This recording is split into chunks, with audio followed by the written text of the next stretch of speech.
The president believes his administration is heading in the right direction in terms of making the necessary judicial reforms, pursuing economic recovery and transparency, as well as other important goals. All these aim towards preserving democracy and upholding human rights, which he conveyed in a video message during the Summit for Democracy today.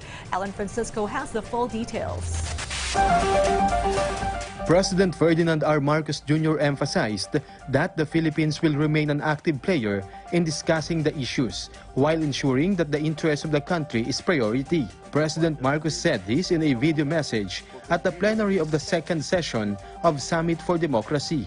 The Philippines will continue to engage countries bilaterally and in international platforms on issues concerning democracy, human rights, and good governance, as long as these engagements are constructive, based on fact, and respectful of Philippine sovereignty. President Marcos said the country will remain open and active in participating in the matter of human rights that will promote democracy and freedom. At the same time, the government's target is to achieve a modern and progressive middle-income society in 2040.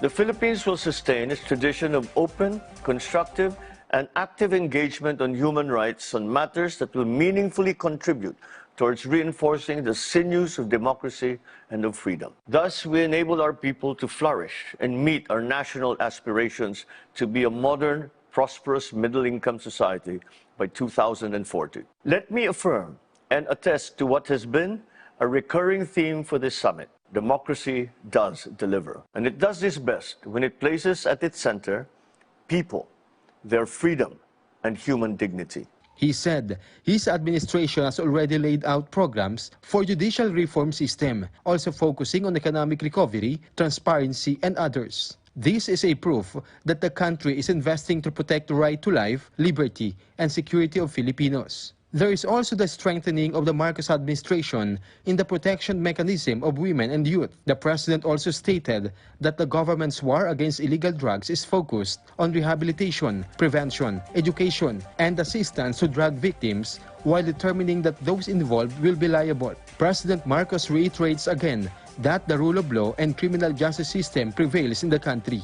This summit affirms the solidarity of nations bound by values of democracy and sends a powerful message of our collective will to bring about the best of peoples and societies empowered by freedom.